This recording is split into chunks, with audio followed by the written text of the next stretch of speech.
ఈ సమయంలో ప్రియులారా, అపోస్తులైన పౌలు గారు మరి ఎఫెసులో ఉన్న పరిశుద్ధులకు లేదా సంఘానికి రాసిన పత్రికలో మొదటి అధ్యాయం నుంచి మనం ఆరాధన వర్తమానాన్ని విన్నాం. మరి 4వ అధ్యాయంలో నుంచి మరి యొక్క బల్ల వర్తమానంలోనికి మనం ప్రవేశించబోతున్నాం. 4వ అధ్యాయంలో అనేక విషయాలు మరి మాట్లాడిన పిమ్మట 14వ వచనంలో మాట్లాడుతున్నాడు పౌలు గారు. అందువలన మనం ఇక మీదట పసిపిల్లలమై ఉండి మనుష్యుల మాయోపాయముల చేత వంచనతోనూ తప్పు మార్గమునకు లాగు కుయుక్తితోనూ గాలికి కొట్టుకొని పోవునట్లు కల్పింపబడిన ప్రతి ఉపదేశమునకు ఇటు అటు కొట్టుకొని పోవచ్చు అలల చేత ఎగురగొట్టబడిన వారమైనట్లుండక. ఇవన్నీ కాదంటే ఇలా ఉండొద్దు అని అంటున్నాడు. చాలా విషయాలు చెప్పారు కదండి, 1-2 కాదు. మరి పౌలు గారికి ఎంత ఇన్ఫర్మేషన్ ఉందో మనకు తెలియదు. ఎఫెసులో ఉన్న పరిశుద్ధుల గురించి ఎంత ఆలోచన ఉందో తెలియదు. చాలామంది అంట ఎఫెసు సంఘంలో ఉన్న విశ్వాసులు పసిపిల్లల్లాగే బిహేవ్ చేస్తున్నారంట. కొత్తగా యేసు ప్రభుని నమ్మినటువంటి వాళ్ళు టైం పాటించినట్టు, కొత్తగా ప్రభుని నమ్మినటువంటి వాళ్ళు చర్చిలో గొడవ చేస్తున్నట్లు, కొత్తగా ప్రభుని నమ్మినటువంటి వాళ్ళు అటు ఇటు తిరుగుతున్నట్లు, కొత్తగా నమ్మిన వారికి రూల్స్ అండ్ రెగ్యులేషన్స్ తెలియదు కాబట్టి మరి మందిరం జరుగుతున్నా కానీ ఫోన్ వస్తే గబగబా ఫోన్లో మాట్లాడుకుంటూ వెళ్ళిపోతున్నట్లు, మరి ఇవన్నీ రకరకాలైనటువంటి విషయాలు ప్రియులారా స్వాభావికంగా మనం గమనిస్తూ ఉంటాం. అంటున్నాడు పసిపిల్లలకి ఏం తెలియదు. పసిపిల్లలు పెద్దగా అరిచేస్తారు, పెద్ద గొడవ చేస్తారు. పసిపిల్లల లాంటి బిహేవియర్ అంట చాలామంది విశ్వాసులది. అసలు చాలామందికి ఆదివారం అంటే తెలియట్లా, మంగళవారం చాలామంది గుర్తులేదు. పిల్లలు కన్నటువంటి తల్లులకి అసలు ఎట్లుందంటే అసలు తెలియదు. మంగళవారం ఏందో అంతే. గురువారం కూడా చాలామందికి తెలియదు. ప్రతిరోజు వాళ్ళు చేసే ఉద్యోగాలు తెలుసు, వంటగది తెలుసు, ఏమండి వంటలు తెలుసు, టీవీ తెలుసు, సీరియల్స్ తెలుసు, సినిమాలు తెలుసు. అయితే ఇక్కడ పౌలు గారు అంటున్నాడు మనం ఇక మీదట అంటున్నాడు. ఇప్పుడు దాకా చేసేరేమో బాగానే ఉంది, ఇక మీదట పసిపిల్లల్లాగా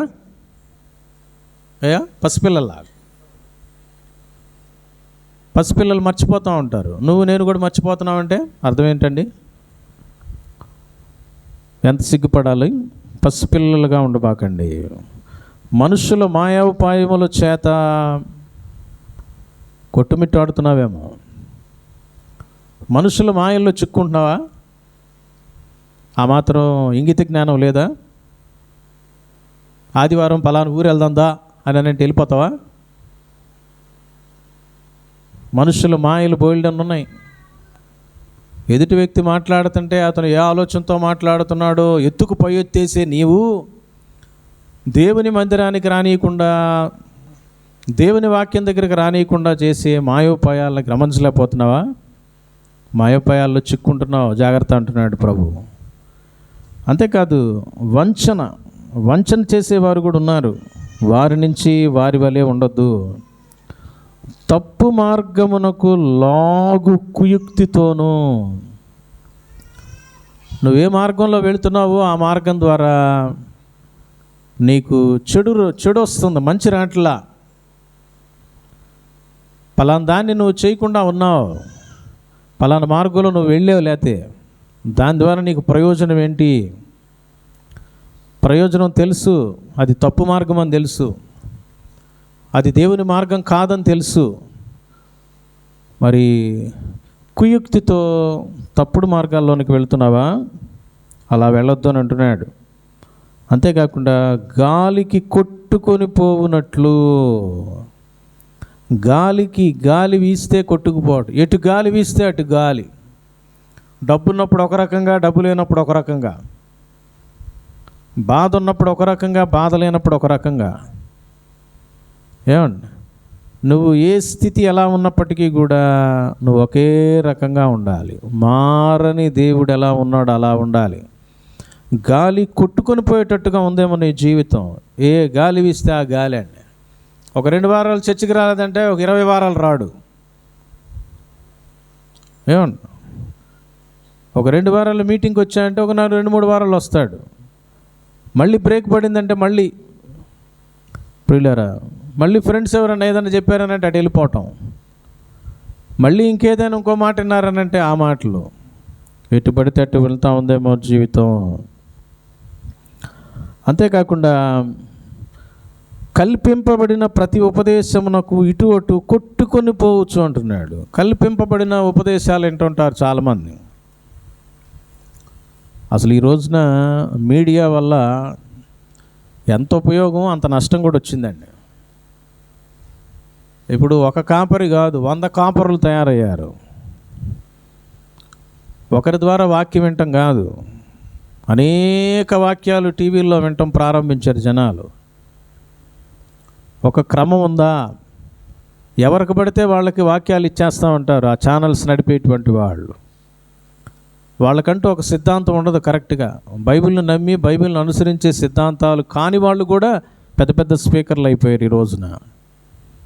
అటువంటి వాళ్ళ సందేశాలు వింటాం, అటువంటి వాళ్ళ డిబేట్లు వింటాం, పనికిమాలినటువంటి డిబేట్లు. ప్రియులారా అవసరం లేదు, మనుషులతో కొట్లాటలు అవసరం లేదు మనకి. నువ్వు యేసు ప్రభువుని నమ్మి వాక్యాన్ని అనుసరిస్తూ ముందుకు వెళ్ళు. నువ్వు బైబిల్ చదవు కానీ గంటల డిబేట్లు వింటావా? బైబిల్ చదువు ప్రార్థనకు మాత్రం రావు కానీ ఇంట్లో కూర్చొని యూట్యూబ్లో ఆన్ చేసుకొని ఆయా మెసేజ్లు వింటున్నావా? చర్చిలో నీకంటూ ఒక సంఘం ఉంది, నీకు బాప్తీసం ఇచ్చిన సంఘం ఉంది, నేను రక్షణలో నడిపించిన సంఘం ఉంది, నీకోసం ప్రార్థన చేసే సంఘం ఉంది. ఆ సంఘాన్ని వదిలిపెట్టి నీకు వేరే పనులా? ఒకసారి ఆలోచన చేయండి. నువ్వు ఈరోజు నీ స్థితిలో నువ్వు ఉన్నావంటే నీకు ఇవ్వబడిన రక్షణ, నీకున్న స్థితిగతి, నీ యొక్క ఉద్యోగం, నీ యొక్క వివాహం, నీ యొక్క బిడ్డలు, నీకు కలిగిన ఇల్లు, నీకు కలిగిన సమస్తం దేవుడు నీకు ఇచ్చింది. నీకోసమై సంఘంలో ప్రార్థనలు చేయబడ్డాయి, నీకోసమై సంఘంలో కన్నీరు పెట్టబడింది. ఈ స్థితి అంతా మర్చిపోయి ఈ రోజున నాకు మందిరం అవసరం లేదులే అన్నట్టుగా, ఉద్యోగం ఇల్లే నీ సమస్తం అన్నట్టుగా నువ్వు ఉంటున్నావా? ఒకసారి గమనించండి ప్రియులరా, సాతానుడు రకరకాల కుయుక్తులు పన్నినప్పుడు వాటిలో నువ్వు చిక్కుకుంటున్నావేమో. కల్పింపబడిన ప్రతి ఉపదేశానికి నువ్వు అటు ఇటు కొట్టుకొని పోతే నీ జీవితం స్టాండర్డ్గా లేనట్టే. అంతేకాకుండా ఏంటంట, అలల చేత ఎగురగొట్టబడిన వారమైనట్లు ఉండక అంటున్నాడు. అలలకి వెళ్ళిపోతున్నావేమో, జాగ్రత్త. చుట్టూ పరిస్థితులు భీకరంగా ఉన్నాయి. నీ విశ్వాసాన్ని కాపాడుకోవాలి, నీ జీవితాన్ని కాపాడుకోవాలి. నీ మనసులోనికి వచ్చే ప్రతి మాటను బట్టి నీ ఇష్టం వచ్చినట్టుగా నడవద్దు. నీ యొక్క తప్పిదాలని పాపాలను ఒప్పుకొని ప్రభు సన్నిధిలో మరి కూర్చోవాలి, ప్రార్థన చేయాలి, వాక్యాన్ని వినాలి, వాక్యాన్ని చదవాలి. ప్రభు నీతో మాట్లాడతాడు, నీ పరిస్థితుల్ని చక్కబరుస్తాడు. నువ్వు అడిగినవన్నీ ఇప్పటివరకు ప్రభు ఇవ్వలేదా? అన్నీ ఇస్తూ వచ్చాడు కదా. ఏమండి, అన్నీ ఇచ్చిన దేవుడిని వదిలిపెట్టేసేసి నువ్వేం చేద్దాం అనుకుంటున్నావు? నీ సొంత ఆలోచన బట్టి దేవునికి దూరంగా వెళ్ళి నువ్వేం సంపాదించుకోవాలనుకుంటున్నావు? ఒకసారి ఆలోచన చేయండి ప్రియులారా. ప్రభు మందిరాన్ని మేము విడిచిపెట్టము, దేవుని సన్నిధిలో ఉంటాము అనేటువంటి తీర్మానంతో మనం జీవించాలి. మరి ఇలా ఉండకుండా ఎలా ఉండాలంటే, మరి 14వ వచనంలో ఎలా ఉండకూడదో చెప్పాడు, 15వ వచనంలో ఏమంటున్నాడు చూడండి, ఎలా ఉండాలో చెప్తున్నాడు. చూద్దాం, అందరం కలిసి చదువుకుందాం. ప్రేమ కలిగి సత్యము చెప్పుచు క్రీస్తు వలె ఉండుటకు మనము కొన్ని విషయాలు కాదంటే అన్ని విషయాల్లో ఏం చేయాలంటండి? ఎదగాలి. ఎదుగుతున్నావా? ఈ రోజున ప్రశ్న ప్రభు వేస్తున్నాడు. నువ్వు ఎదుగుతున్నావా? ఎదుగు లేకుండా ఉన్నావా? ఆదివారం వచ్చావు, మంగళవారం, గురువారం, శుక్రవారం కూడా రావడానికి ఆసక్తి వస్తుందా? ఏమ్మా, ఉదయం నుంచి రాత్రి దాకా మందిరంలోనే ఉంటావమ్మా అప్సరా గారు? ఉండవుగా. 1 గంట బైబిల్ స్టడీకి రావడానికి ఏం పని ఉంది ఇంట్లో? ఇంట్లో ఏం పని ఉందా బాబు? ఇంట్లో నిద్రపోతున్నారా? ఏమ్మా స్త్రీలారా, పిల్లలు ఏం చేస్తున్నారమ్మా? ఆలోచన చేయండి. నువ్వు ఎదగాలి అంటే ప్రార్థనా వాక్యం కంపల్సరీగా కావాలి. పిల్లల్ని ఎందుకయ్యా స్కూల్కి పంపించేది బాబు? తండ్రులు ఉన్నారేడా? పిల్లల్ని ఎందుకు పంపిస్తారు స్కూళ్ళకి? ఇళ్ళల్లో కూర్చోబెట్టకూడదా? ఎందుకు స్కూల్కి రెగ్యులర్గా పంపించేది? పిల్లలు ఏం చేయాలా? చదువుకుంటూ ఎదుగుతారు కదా. ఎందుకే నువ్వు చదివి ఇంటర్మీడియట్ కంప్లీట్ చేసి ఎందుకు చేస్తున్నావు? ఇంట్లోనే కూర్చొని వాళ్ళు దిద్దుకోకూడదా? అమ్మ దగ్గర ఒక క్రమం ఉందా? ఒక పద్ధతి ఉందా? ఒక స్కూల్ ఉందా? కాలేజ్ ఉందా? ఓ మందిరం కూడా ఉంది, గుర్తుపెట్టుకో. నువ్వు లెక్కలేనట్టుగా ఉంటే నీ పిల్లలు కూడా లెక్కలేనట్టుగానే ఉంటారు. నీకు శ్రద్ధ లేదు, నీ పిల్లలకు కూడా శ్రద్ధ రాదు. నువ్వు మాట వింటల్లా, నీ పిల్లలు కూడా మాట వినరు. గమనించండి ప్రియులరా, ఇంత గొప్ప అవకాశం మనకున్నప్పటికీ కూడా విడుచుకుంటున్నాం. చిన్న చిన్న విషయాలను బట్టి దేవుని మందిరానికి రాలేని స్థితి. ఒక్కసారి గమనించుకుందాం. ఎవరైనప్పటికీ కూడా ప్రభు యొక్క వాక్యం సెలవిస్తా ఉంది, ఎదగాలి. ఎదుగుతున్నావా? ఏ విషయంలో ఎదిగావో? మాటల్లో ఎదిగావా? చెడ్డ చూపుల్లో ఎదిగావా? ఏమండి, చెడ్డ కార్యాల్లో ఎదిగావా? అక్రమ సంపాదనలో ఎదిగావా? వీటిని ఆక్రమించుకునే విషయంలో ఎదిగావా? ఇతరుల మీద పోట్లాడే విషయంలో ఎదిగావా? కండలు పెంచుకొని గుండెలు బాధే విధంగా మనుషుల మీదకు జొరబట్టానికి, ఇళ్ల మీద జొరబట్టానికి ఎదిగావా? ఏం ఎదిగావు నువ్వు? ఏ విషయంలో ఎదిగావు? ఇమ్మానుయేలు ప్రార్థనా మందిరం ప్రారంభించబడి 11 సంవత్సరాలు కావస్తుంది. ప్రియులరా, ఈ 11 ఏళ్లలో నీ డెవలప్మెంట్ ఏంటి?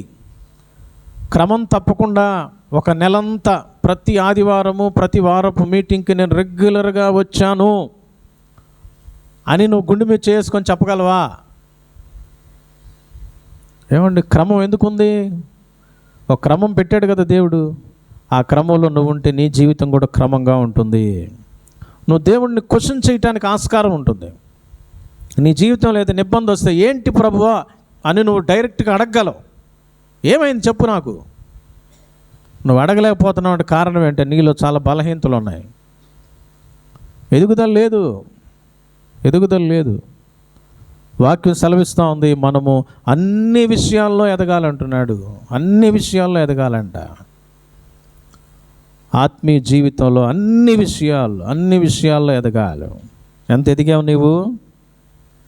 ఎంత అలుగుతున్నావు?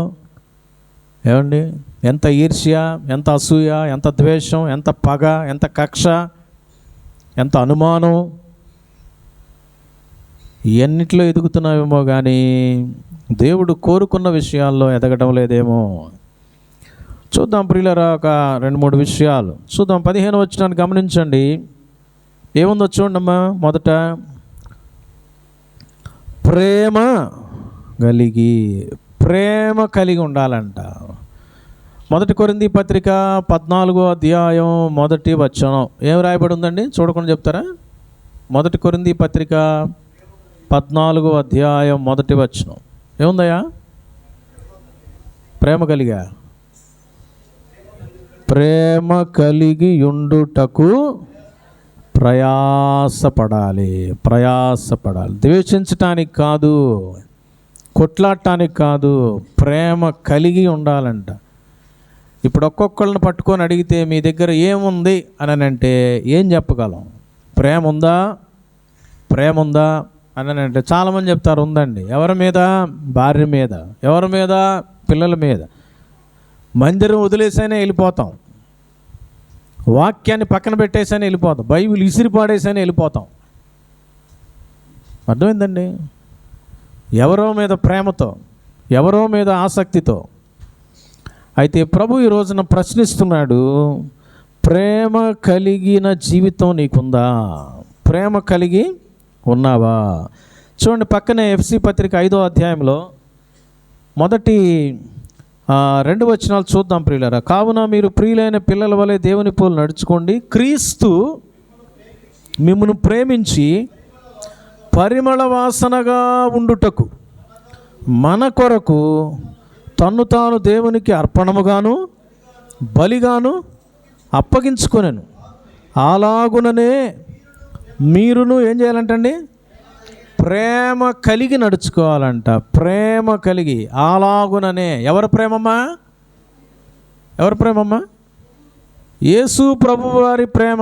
యేసయ్య ఎలా చూపించాడో అలాంటి ప్రేమ. లోక సంబంధమైనటువంటి ప్రేమ కాదు, లోకమిచ్చే ప్రేమ కాదు. యేసు ప్రభువారు చూపించిన ప్రేమ. పాపులమైన మన మీద ప్రేమ పెట్టాడు ఆయన. దుర్మార్గులమైన మన కోసం ప్రాణం పెట్టాడు ఆయన. క్రీస్తు ప్రేమ. ఒక్కసారి మనల్ని మనం చెక్ చేసుకుందాం. ఈ రోజున నీలో యేసయ్య ప్రేమ ఎంత పర్సంటేజ్ ఉంది? ఎంత ఉంది? 100లో ఎంత పర్సెంట్ ఉంది నీ జీవితంలో? 1%, 2%? ఏమండి, క్రీస్తు ప్రేమ ఉందా? క్రీస్తు ప్రేమ ఉందా? క్రీస్తు ప్రేమ. ఆయన ప్రేమతో ఏం చేశాడంటే చూడండి, అక్కడ తెలియపరచబడతా ఉంది. క్రీస్తు మిమ్మును ప్రేమించి పరిమళ వాసనగా ఉండుటకు. మనం ఏ వాసన యాక్చువల్గా? ఏమండి, పాపపు వాసన, కంపు కొట్టే వాసన, తట్టుకోలేని వాసన, అసహించుకునే వాసన, మరణపు వాసన, నరకపు వాసన, ఎన్నో పేర్లు ఉన్నాయి. సాతానుడు వాసన, పాతాళపు వాసన, అగ్నిగుండపు వాసన. అట్టి వాసనతో ఉన్నటువంటి నీనా జీవితాలను ఏం చేస్తున్నా అంటే ఈయన పరిమళ వాసనగా ఉండేటట్లుగా చేయడానికంట ఏం చేశాడండి? ప్రేమతో మన కొరకు తన్ను తాను దేవునికి అర్పణముగాను బలిగాను అప్పగించుకున్నాడు. చంపబడ్డాడంట, చచ్చిపోయాడు, ప్రాణం పెట్టాడు, రక్తం కార్చాడు. ప్రేమించి రక్తం కార్చాడు. ప్రియులారా, అసహించుకోలా, పరిమళ వాసనగా ఉండేటట్లుగా చేయడం కోసం, టోటల్గా నీ జీవితాన్ని మార్చేయడం కోసం. అట్టి ప్రేమను నేను చూపించాలంటే ఇతరుల మీద ప్రేమను చూపించాలి, ప్రేమను కనబరచాలి. ప్రియులారా, యేసు ప్రభువారు పనికిమాలినోళ్ళైనటువంటి మన మీద ప్రేమ చూపించి పాపపు వాసనగా, పాపపు శాపంగా ఉన్నటువంటి మన జీవితాలను ఆయన పరిమళ వాసనగా, క్రీస్తు యేసు యొక్క సుగంధ సువాసనగా మార్చాడు. ఈ రోజున ఒక్కసారి గమనించు.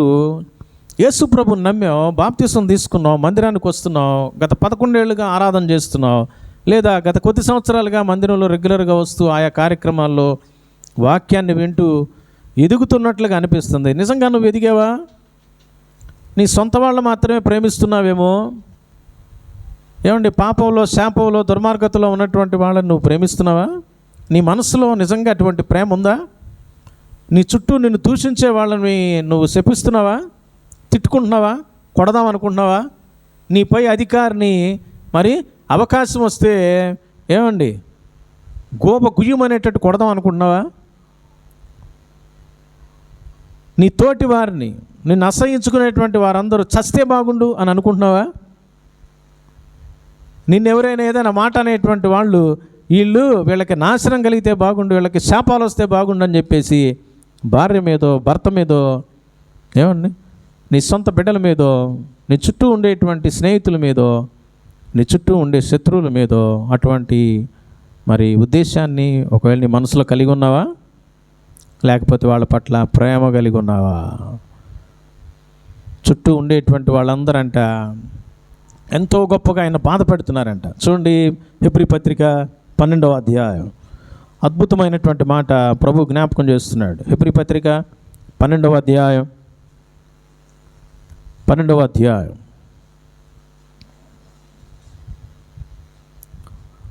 వచనం మధ్యలో ఉంటుంది చూడండి. 2వ వచనం మధ్యలో, ఆయన తన ఎదుట ఉంచబడిన ఆనందము కొరకై అవమానాన్ని నిర్లక్ష్య పెట్టాడు, సిలువను సహించాడు. అంతేకాకుండా ప్రియులరా, 3వ వచనం చివరిలో చూడండి, పాపాత్ములు తనకు వ్యతిరేకముగా చేసిన తిరస్కారమంతయు ఓర్చుకొనిన ఆయనను పాపాత్ములంట తనకు వ్యతిరేకంగా తిరస్కారంతో కూడిన పనులు చేస్తున్నారు. దాన్ని మొత్తాన్ని కూడా సహించాడంట, భరించాడంట. కేవలం నా జీవితాల్లో అంటే పాపాత్ములు చేస్తున్నటువంటి ఆ తిరస్కారాన్ని, అంటే ఆ పాపాత్ములుగా ఎవరైతే అక్కడ ఉన్నారో వాళ్ళందరి కోసం కూడా అనేటువంటి విషయాన్ని గమనించాలి. ఎవరైతే తన ఎదుట శత్రువులుగా కనిపిస్తున్నారో వాళ్ళ కోసం కూడా ఆయన సహించాడు. ఈ రోజున నీ ప్రేమ ఎలా ఉంది? నువ్వు ప్రేమిస్తున్నావా, ద్వేషిస్తున్నావా? ప్రేమిస్తున్నట్లయితే నువ్వు ఎదుగుతున్నట్లే. నీలో ప్రేమ చల్లారిపోయింది అని అంటే నీకు ఎదుగుదల లేదు, ఆగిపోయిందనే విషయం అర్థం చేసుకోవాలి ప్రియులారా. కాబట్టి ఇక్కడ ఎఫ్సీ పత్రిక మరి ప్రియులారా 4వ అధ్యాయం 15వ వచనంలో మనం గమనిస్తున్నట్లయితే ప్రేమ కలిగి క్రీస్తు ప్రేమ కలిగి, ఒక రకంగా చెప్పాలంటే క్రీస్తుని కలిగి ఎల్లవేళలా. ఎప్పుడైతే క్రీస్తులో నువ్వు ఉంటావో, క్రీస్తుని కలిగి ఉంటావో, క్రీస్తు యొక్క విశ్వాసంలో నీవు ఉంటావో, యేసు ప్రభు నమ్మిన అనుభవంలో నీవు ఉంటావో, నువ్వు ఎదుగుతావు అన్ని విషయాల్లో. అనేక సందర్భాల్లో యేసయ్యని నీ పక్కన పెట్టేస్తున్నావేమో, యేసయ్యని నీ ఇంట్లోనే వదిలిపెట్టేసి వెళ్ళిపోతున్నావేమో. పలానా కార్యానికి నేను వెళ్తున్నాను, అక్కడ నేను ఒక క్రైస్తవుడుగా, యేసు ప్రభు నమ్మిన బిడ్డగా కాదు, యేసు ప్రభు అనేటువంటి నమ్మనటువంటి బిడ్డగా అబద్ధమాడటానికి పోతున్నామేమో, ఒక చెడును స్వీకరించడానికి పోతున్నామేమో. ఎన్నో మార్లు మనుషులతో మాట్లాడుతున్నప్పుడు నేను క్రైస్తవుడిని, యేసు ప్రభుని నమ్మాను, యేసు రక్తంలో కడుగుబడిన పరిశుద్ధుడిని అనే విషయాన్ని మర్చిపోయి దుర్భాషలాడేవేమో, అపవిత్రమైన మాటలు మాట్లాడేవేమో, అపవిత్రమైన చూపులు చూసేవేమో. అంటే నీలో ఉన్న యేసును పక్కన పెట్టేసావు. ఏమండి, నీ యొక్క పాపపు అలవాటుని, స్వభావాన్ని బయట పెట్టేవేమో. అందుకే ప్రభు అంటున్నాడు, పాపాన్ని పక్కన పెట్టు, నన్ను కలిగి ఉండు, ప్రేమను కలిగి ఉండాలి. నిజమైన ప్రేమ ఏంటి అని అంటే యేసు ప్రభువే. యేసే ప్రేమ స్వరూపి, గాడ్ ఈజ్ లవ్. కాబట్టి అట్టి యేసయ్యను కలిగి ఉండాలి. యేసయ్యను కలిగి ఉంటే ఎదుగుతావు. యేసయ్యను ప్రక్కన పెడితే ఎదుగు పొదుగు లేని జీవితంలో ఉంటావు. యేసు లేకుండా లక్షలుంటే ఉపయోగం లేదు, యేసు లేకుండా అందచందాలుంటే లాభం లేదు, యేసు లేకుండా స్థలాలుంటే లాభం లేదు, యేసు లేకుండా ఉద్యోగాలుంటే లాభం లేదు. ఏమీ లేకపోయినా నీవుంటే నాకు చాలు యేసయ్యా అని చెప్పే జీవితాలు కావాలి ప్రియులారా. నీవు నాకు కావాలంతే. ప్రేమ కలిగి యేసుక్రీస్తు ప్రభువారి ప్రేమను, అనగా యేసు ప్రభువారిని నువ్వు కలిగి ఉంటే ప్రేమ నీలో స్టాండర్డ్గా ఉంటుంది. ఎందుకంటే యేసు ప్రేమ అయి ఉన్నాడు కనుక ఆ ప్రేమ నీలో కంటిన్యూ అవుతుంది ప్రియులారా. అప్పుడు నువ్వు ఎదుగుతావు. లేకపోతే నీ డెవలప్మెంట్ ఆగిపోతుంది, నీ అభివృద్ధి ఆగిపోతుంది. నువ్వు మరి పరిస్థితి చాలా ఘోరంగా ఉంటుంది నీ జీవితం. కనుక గమనించండి, క్రీస్తును కలిగి ఉండాలి. అందుకే పౌలు గారు అంటున్నాడు, ప్రేమ కలిగి ఉండుటకు ప్రయాసపడాలి. దానికోసం ప్రయాసపడు. యేసయ్యను ఎల్లవేళలా నీ జీవితంలోనే పట్టుకొని వెళ్ళాలి. నిన్ను విడిచి వెళ్ళకుండా నువ్వేం చేయాలండి? అయ్యా మమ్మల్ని విడిచి వెళ్ళొద్దు అని అంటున్నారు సమరయ గ్రామంలో ఉన్నటువంటి ప్రజలు. సమరయ స్త్రీ ద్వారా వాళ్ళు యేసయ్యను గురించి విన్నారు, యేసయ్య దగ్గరకు రాబట్టబడ్డారు. 2 రోజులు యేసయ్య వాళ్ళతో ఉన్నాడు. వాళ్ళతో ఉన్న తర్వాత వాళ్ళు ఏం చేస్తున్నారు తెలుసండి? యోహాను సువార్త 4వ అధ్యాయం చూడండి ప్రియులారా, 4వ అధ్యాయం 39వ వచనం నుంచి గమనిస్తాం. నేను చేసినవన్నీ నాతో చెప్పినని సాక్ష్యం ఇచ్చిన స్త్రీ యొక్క మాటను బట్టి ఆ ఊరిలోని సమరయులలో అనేకులు ఆయన యందు విశ్వాసం ఉంచిరి. ఆ సమరయులు ఆయన యొద్దకు వచ్చి తమ యొద్ద ఉండుమని ఆయనను వేడుకొనిరి గనుక గనుక ఆయన అక్కడ 2 దినములు ఉండెను. వాళ్ళంట వేడుకున్నారంట. ప్రియమైనటువంటి వాళ్ళరా, అయ్యా మా దగ్గర నువ్వు ఉండాల్సిందే, మా దగ్గర ఉండాల్సిందే. ఆ రోజున యేసు ప్రభు వారు 2 రోజులు ఉన్నాడేమో. ఈ రోజున నీతో నాతో ఎల్లవేళలా ఉండే నిమిత్తమై తన యొక్క పరిశుద్ధాత్మను మరి మనలోనికి పంపించాడు. ఆ పరిశుద్ధాత్మ దేవుడు మనలో ఉన్నాడా, వదిలి వెళ్ళిపోతున్నాడా? నువ్వు పాపాలు చేస్తూ ఉంటే ప్రభు ఉండలేడు. పాపం ఉన్న చోట ప్రభు ఉండలేడు. నిన్ను విడిచిపెట్టక మునిపే పశ్చాత్తాపడి ప్రభువును ఒప్పుకోవాలి. ప్రభువా క్షమించు, అనేక అపవిత్ర కార్యాలు చేసి నేను నిన్ను నా జీవితంలో నుంచి పోగొట్టుకున్నా అని ప్రభువును మనం వేడుకోవాలి. ప్రియులారా, ప్రభువును కలిగి ఉండాలి, యేసయ్యను కలిగి ఉండాలి. యేసయ్యను కలిగి ఉద్యోగానికి పోవాలి, యేసయ్యను కలిగి స్కూలుకు పోవాలి, యేసయ్యను కలిగి మన కార్యక్రమాలు చేసుకోవాలి, యేసయ్యను కలిగి మన ప్రయాణాలు ఉండాలి. ఆయన లేకుండా నువ్వు ఎటు చేస్తావు? యేసయ్య లేకుండా ప్రయాణమైపోతూ ఉన్నారు. వాళ్ళకి ఏమైందో మనందరికీ తెలుసు ప్రియులారా. ఆ సముద్రం మీద తుఫాను వచ్చింది. చెప్పింది యేసు ప్రభు వారే, మీరు వెళ్ళండి నేను వస్తాలే అన్నాడు. అనగానే పర్వాలేదులే మేము వెళ్ళగలం అన్నట్టుగా వచ్చేసేసారు. యేసయ్య టెస్ట్ చేస్తున్నాడు వాళ్ళని, నిజంగా వీళ్ళు నన్ను కోరుకుంటారు లేదా. యోహాను సువార్త 6వ అధ్యాయం చూడండి.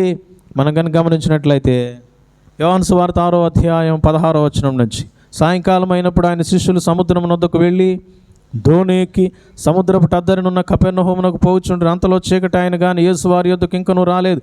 అప్పుడు పెద్ద గాలి విసరగా సముద్రం పొంగుచుండెను. వారు ఇంచుమించు 2 కోసుల దూరము దోణిని నడిపించిన తర్వాత యేసు సముద్రం మీద నడుచు తమ దోణి దగ్గరకు వచ్చుట చూచి భయపడిరి. అయితే ఆయన నేనే, భయపడకూడని వారితో చెప్పాను. గనుక ఆయనను దోణి మీద ఎక్కించుకొనుటకు వారు ఇష్టపడిరి. ఏం చేశారంటమ్మా? దోణి మీద. వారి ప్రయాణంలో, దోణి ప్రయాణంలో, నీ జీవిత ప్రయాణంలో, నీ యొక్క స్కూల్ జీవితంలో, కాలేజ్ జీవితంలో, ఉద్యోగ జీవితంలో, నీ యొక్క వివాహ జీవితంలో యేసును కలిగి వెళ్ళాలి. యేసయ్య లేకుండా వెళ్తున్నావేమో, దుర్భాషలతో వెళ్తున్నావేమో, దుష్టత్వంతో పోతున్నావేమో, వాక్యం లేకుండా పోతున్నావేమో, ప్రార్థన లేకుండా పోతున్నావేమో, డబ్బు ఉందలే, బైక్ ఉందలే, కారు ఉందలే, మేడ ఉందలే, మిద్దె ఉందలే, ఫ్లైట్ ఉందలే అనుకుంటున్నావేమో. తస్మాత్ జాగ్రత్త, నష్టం నీకే ప్రియులరా. అలలు వచ్చినాయి, తుఫాను వచ్చింది, చీకటి వచ్చింది, పెద్ద గాలి, భయకంపితులైపోయారు. కానీ ఏమైందో తెలుసా? 21వ వచనంలో ఆయనను దోణి మీద ఎక్కించుకున్నటకు వారు ఇష్టపడిరి. వెంటనే ఆ దోణి వారు వెళ్ళుచున్న ప్రదేశమునకు చేరిందంట. వాళ్ళు ఎక్కడికి వెళ్ళాలో అక్కడ గమ్యస్థానానికి చేరడానికి గల కారణం ఏంటో తెలుసా? యేసయ్య ఆ దోణిలో ఉన్నాడండి. మన ప్రయాణాలు లేట్ అవుతున్నాయా? మన స్వస్థతలు లేట్ అవుతున్నాయా? మన పనులు లేట్ అవుతున్నాయా? ఏమండి, నీ కుటుంబ పరిస్థితులు చతికిలు పడిపోయి ఉన్నాయా? యేసయ్య లేకుండా, యేసయ్యకి చెప్పకుండా, యేసయ్యకి ప్రయారిటీ ఇవ్వకుండా నీ సొంత ఆలోచనతో పోతున్నావేమో. ఏమండి, యేసయ్య చెప్పాడులే అన్నట్టుగా నీ సొంత ఆలోచనతో వెళ్తున్నారు. చాలామంది చెప్తా ఉంటారు, వాళ్ళు సొంత ఆలోచనలు చేస్తుంటారు. యేసయ్య చెప్పాడు, ప్రభువు చెప్పాడు, ప్రభు చిత్తం అంటుంటారు. ప్రభు చెప్పాడు. నిజంగా ప్రభు మాట, ప్రభు ఆలోచన లేకుండా నీ ప్రయాణం సక్సెస్ అవుతుంది అనుకుంటున్నావా? యేసయ్యను ఎప్పుడైతే ఎక్కించుకున్నారో ఏమైందంట? వాక్యంలో అద్భుతమైన మాట ప్రభు రాస్తున్నాడు అక్కడ. ఏంటంట? వెంటనే immediately they reach the destination where they wanted to go, they reached the place అంట. ఎక్కడికి వాళ్ళు వెళ్ళాలో అక్కడికి చేరారు. నువ్వేం అవ్వాలనుకుంటున్నావో అది నువ్వు అవ్వాలి అంటే, నువ్వేది పొందుకోవాలనుకున్నా అది పొందాలి అంటే నీ సొంత శక్తితో, బలంతో సాధ్యం కాదు. నీ సొంత ఆలోచనలను ప్రక్కన పెట్టి ప్రభువా ఆయనపై ఆధారపడు. అయ్యా నువ్వు నాతో ఉండు. నువ్వు నాతో ఉంటే, దావీదుతో యేసయ్య ఉన్నాడు, ఆయన తోడుగా ఉన్నాడు గనుక గొల్యాతు మీద విజయం వచ్చిందండి. యోసేపుతో యేసయ్య ఉన్నాడు గనుక ఆయన తిరస్కార పరిస్థితులు గుండా వెళ్ళినప్పటికీ కూడా ఏమయ్యాడండి? ఐగుప్తు దేశానికి ప్రధానమంత్రి సింహాసనం మీద కూర్చోగలిగే స్థాయికి వెళ్ళిపోయాడు. ప్రేమ కలిగిన జీవితం నిన్ను అభివృద్ధిలోనికి తీసుకెళ్తుంది. అనగా యేసును కలిగిన జీవితం కావాలి నీకు నాకు. యేసు లేకుండా నీ పరీక్షలో నెగ్గుకు రాగలవా? యేసు లేకుండా నువ్వు చదివినవన్నీ గుర్తుంటాయా? అసలు నీకు అర్థమవుతాయా?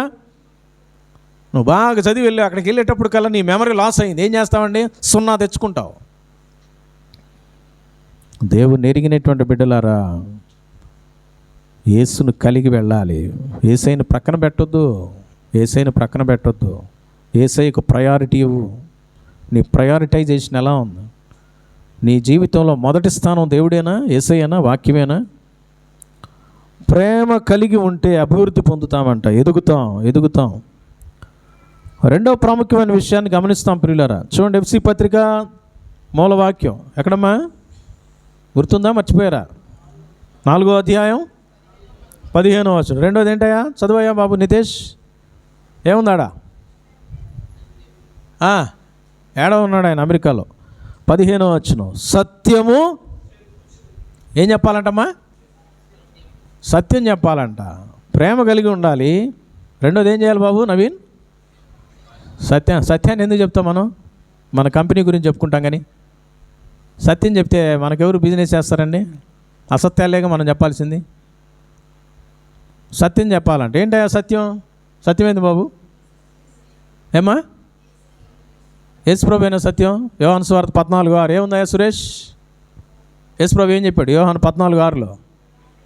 నేనే మార్గమును, అదేదో వేరే వాక్యం అనుకొని టెన్షన్ పడ్డాడు. నేనే మార్గమును సత్యమును. ఎవరంటే? యేసుప్రభు. ఎవరంటమ్మా? సత్యం అంటే ఎవరమ్మా? అప్సరా గారు, యేసుప్రభువే. ఇప్పుడు ఏం చెప్పాలి నువ్వు? సత్యం చెప్పటం అంటే ఏంది? యేసయ్యని చెప్పాలి. చెప్తున్నావమ్మా శబానా? యేసయ్య ఉంటే యేసయ్యని గురించి చెప్తావు. నీలో ఏది ఉంటే అది చెప్తావు. ఏం బాబు? అయ్యా హలో, నిద్రపోతున్నావా? ఎందుకు మేడ ఉంచుకొని కూర్చుని తిరుగు? సత్యం చెప్పాలి. యేసయ్యని చెప్పాలి. హాయ్, యేసయ్యను చెప్తున్నావా? ఎంతమంది చెప్పావు యేసయ్యని? యేసయ్యని చెప్పటం అంటే యేసయ్యని గురించి చెప్పటం. ఎప్పుడన్నా నీ నోట్లో యేసుప్రభు గురించి మాట వచ్చిందా? మీ ఫ్రెండ్స్కి యేసుప్రభు గురించి ఎప్పుడని చెప్పామండి? ఇప్పుడే మనం చూసాం. ఎవరంటే ఆమె? యోహాను సువార్త 4వ అధ్యాయంలో ఎవరున్నారండి? సమరయ స్త్రీ. ఎట్లా అంటే ఆమె గురించి తెలుసు ఎవరికైనా? ఆమె పెనిమిట్లను మార్చేటువంటి వ్యక్తి. ఆమె అంతకుముందు 5 ఉన్నారంట పెనిమిట్లు. ఇప్పుడున్నవాడు నిజమైన పెనిమిటి కాదంట. మళ్ళీ ఆయన కూడా డమాడోలే. ఆయన పోతే ఇంకొక ఆయన వచ్చేట్టున్నాడు. అటువంటి భయంకరమైనటువంటి స్థితి కదా. నవ్వొస్తుందా మీకు? ఇప్పుడు సిగ్గు వస్తుంది. ఏమండి? ఏంటో తెలుసా? చూడండి ఏమైందో చూద్దాం. అక్కడ యోహాను సువార్త 4వ అధ్యాయం. యోహాను సువార్త 4వ అధ్యాయం 18వ వచనం. ఆ స్త్రీ 28వ వచనం అమ్మ. 4వ అధ్యాయం 28వ వచనం. ఆ స్త్రీ తన కుండ విడిచిపెట్టి. కుండ ఎందుకు తీసుకొచ్చింది ఆమె? నీళ్లు పట్టుకోవటానికి వచ్చింది కదా బావి దగ్గరికి. అక్కడ యేసుప్రభు కూర్చొని ఉన్నాడు. ఆమెతో మరి ఆయన మాట్లాడాడు. ఆయన మెస్సియాను గుర్తించింది. ప్రియులరా, మరి ఇప్పుడు ఆమె ఏం చేస్తుందో చూద్దాం. కుండని అక్కడ పక్కన పెట్టేసింది. అంటే తన ప్రైమరీగా నీళ్ళ కోసం వచ్చింది. నీళ్లు తీసుకొని వెళ్ళిపోవాలా? సరే, ఏడదాకా వచ్చాను కదా, ముందు కుండలో నీళ్లు తీసుకొని ఇంటికి వెళ్ళొచ్చుగా. 2 పనులు ఒకేసారి అవుతాయిగా. తర్వాత వెళ్ళి ఊరిలో చెప్పొచ్చు. కానీ ఆమె ఏం చేసింది? కుండకి నీళ్ళకే ప్రయారిటీ ఇవ్వాల. ఈ రోజున మన కుండకి ప్రయారిటీ ఇస్తున్నాం. ఏంటి ఆ కుండ? ఏంటండి? మనిషి జీవితంలో కుండ ఉంది. ఆ కుండ ఏంటంటే ఈ పొట్టకు ప్రయారిటీ ఇస్తున్నారు అందరూ. కోటి విద్యలంట. దేనికోసం అంట? కూటి కోసం. ఏమన్నా అడుక్కు తినేవాడు కూడా బతుకుతున్నాడండి. దేవుడిని వదిలిపెట్టేయాలా? మందిరాన్ని వదిలిపెట్టేయాలా? వాక్యాన్ని వదిలిపెట్టేయాలా? ప్రార్థన వదిలిపెట్టేయాలా? ఒకసారి ఆలోచన చేయండి ప్రియులారా. కుండన పక్కన పెట్టేసింది. ఎంత గొప్ప జీవితం! ఆమె బ్యాక్గ్రౌండ్ కరప్టెడ్ ఏమో, ఆమె బ్యాక్గ్రౌండ్ అస్తవ్యస్తంగా ఉందేమో, కానీ యేసయ్యను తెలుసుకున్న తర్వాత, when she knew about Jesus, he is the Messiah. Immediately ఏమేం చేసిందండి? She put away that pot and she went into the village. చూడండి అక్కడ రాయబడుతుంది ప్రియులరా, 4వ అధ్యాయం 28వ వచనం. ఆ స్త్రీ తన కుండ విడిచిపెట్టి ఊరిలోనికి వెళ్ళి, మీరు వచ్చి నేను చేసినవన్నీ నాతో చెప్పిన. ఆమె యేసు ప్రభు గురించి మెసేజ్ ఇలా, యేసు ప్రభు గురించిన సమస్యలు తీర్చలా, యేసు ప్రభు దగ్గరకు రమ్మని పిలిచిందండి అంతే. నువ్వు నేనేమనుకుంటున్నావంటే బైబిల్ పట్టుకొని నాలాగా ప్రసంగం చేయాలేమో యేసు ప్రభు గురించి చెప్పటం అంటే అని చెప్పేసి చాలామంది నోళ్ళు కట్టేసుకొని సూదులతో గుచ్చుకొని, ఏమండి ఏమా ఫెవికాల్ వేసుకొని అంటించుకొని మాటలు రానోళ్ళలాగా ఉంటున్నాం. మిగతా సమయాలు అప్పుడల్లా నోరంతా పెద్ద తెరుస్తాం, తగాదలాడటానికి ముందుంటాం. యేసు ప్రభు గురించి చెప్పమంటున్నాడు, సత్యాన్ని చెప్పాలి. You need to proclaim the truth of Jesus. యేసయ్యని గురించిన సత్యం చెప్పాలి. యేసయ్యని అందరూ తెలుసుకోవాలనంట. దావీదు గొలియాతు మీదకి యుద్ధానికి వెళ్ళాడంట, తెలుసు కదండి. 1 సమూయేలు 17లో ఏముందమ్మా? ఈ దినాన మరి ఇశ్రాయేల్లో దేవుడున్నాడని లోక నివాసులందరూ తెలుసుకుందురుగాక అంటున్నాడు, గొలియాతు అంటున్నాడు ప్రియులారా. అందుకు యుద్ధానికి పోయాడంట. అందరూ తెలుసుకోవాలని, సత్యాన్ని చెప్పాలని, సత్యాన్ని ఎరగాలి అని, నా దేవుడిని నేను చూపించాలనుకుంటున్నాడు ఆయన. చెప్పడమే కాదు, తన జీవితం ద్వారా చూపించాలనుకుంటున్నాడు, ఆ యుద్ధం ద్వారా చూపించాలనుకుంటున్నాడు. నువ్వు రాసే పరీక్షల ద్వారా, నీకు వచ్చే మార్కుల ద్వారా, నువ్వు చదివే చదువు, నువ్వు చేసే ఉద్యోగం, నువ్వు సంపాదించే సంపాదన ద్వారా యేసయ్యని చూపిస్తున్నావా? యేసయ్య గురించి చెప్పగలుగుతున్నావా? ఇదిగోయా రూపాయి లంచం నేను తీసుకోవాలా, రూపాయి మోసం చేయలా, ఇదిగో నన్ను దేవుడు ఆశీర్వదించాడు, చెప్పగలవా? చెప్పగలవండి? ప్రియమైనటువంటి వాళ్ళరా గమనించండి, పాపపు స్త్రీ భయంకరమైన జీవితంలో ఉన్నటువంటి ఈమె ఏం చేసిందండి?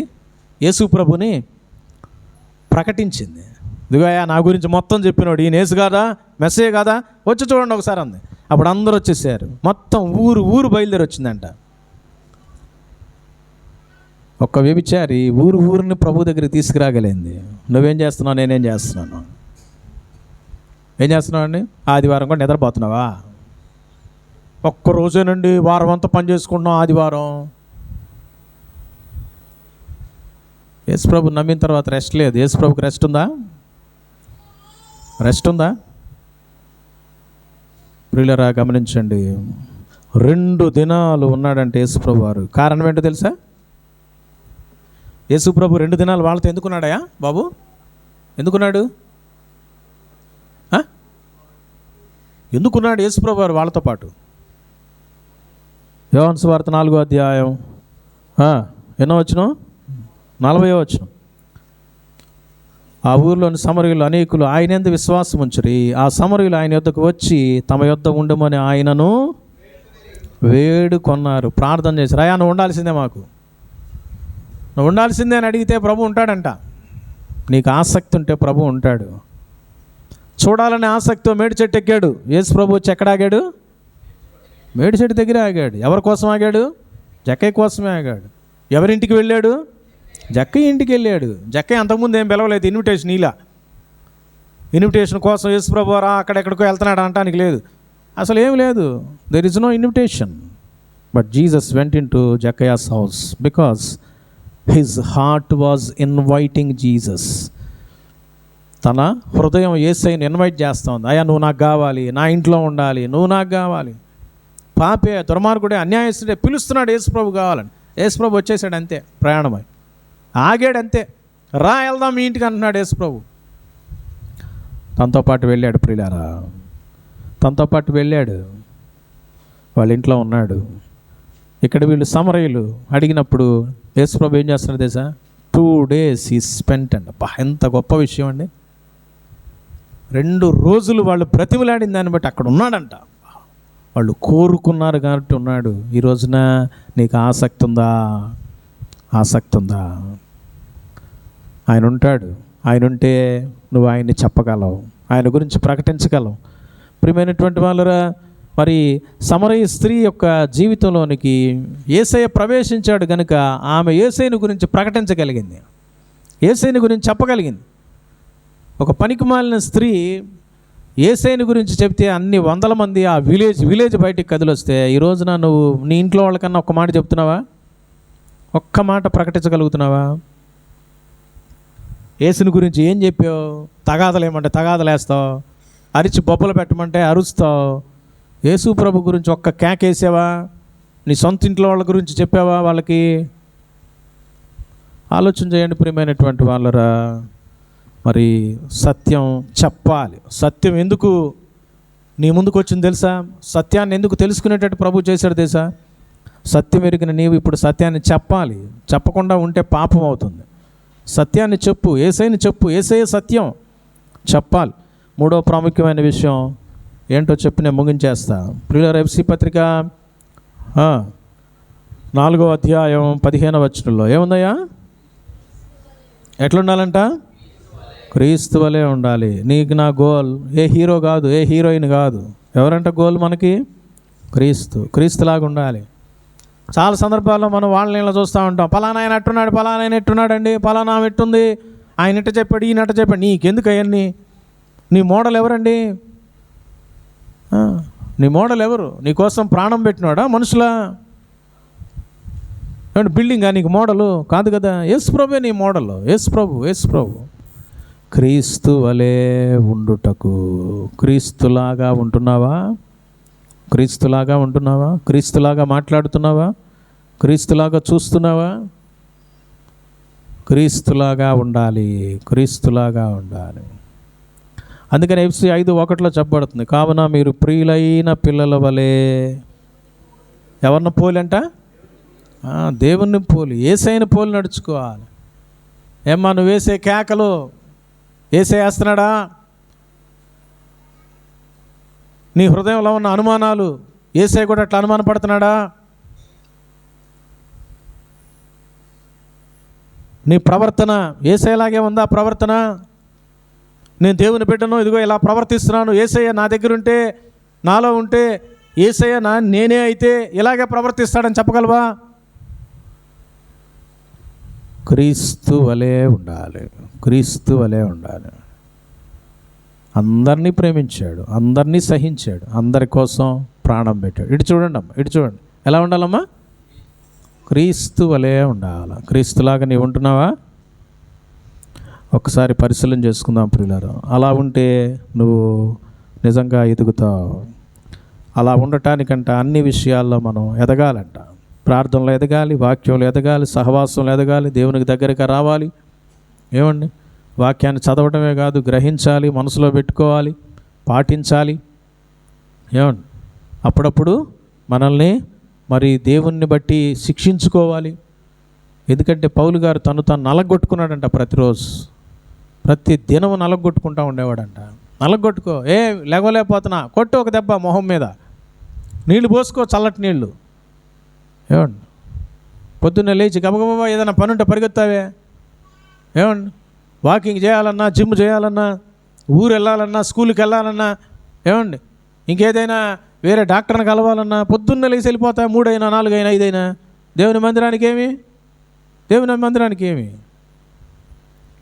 ప్రియమైన వాళ్ళరా, అన్ని విషయాల్లో ఎదుగుతూ ఉంటున్నాడు. కాబట్టి ఈ 3 విషయాలు మనసులో పెట్టుకొని మనం ఎలా ఉన్నాం పరిశీలన చేసుకొని, తప్పిదాలు ఒప్పుకొని విడిచిపెట్టి, అయ్యో నేను యేసయ్యను అనేక సందర్భాల్లో కలిగి ఉండకుండా ప్రక్కన పెట్టేస్తున్నాను, నేను యేసయ్యని గురించి చెప్పటం లేదు, ఈ రోజున నేను యేసయ్య వలే ఉండట్లేదు, యేసయ్యలాగా జీవించడం లేదు అని ఒకసారి పరిశీలన చేసుకొని, ఈ రోజున నా జీవితం ఎదుగుదల లేకుండా పోయింది, కారణం ఇవేనేమో అని ఒప్పుకొని విడిచిపెట్టి మరి ప్రభు యొక్క బల్లలో చేయి వేస్తాం. తల వంచి మోకరించినట్లయితే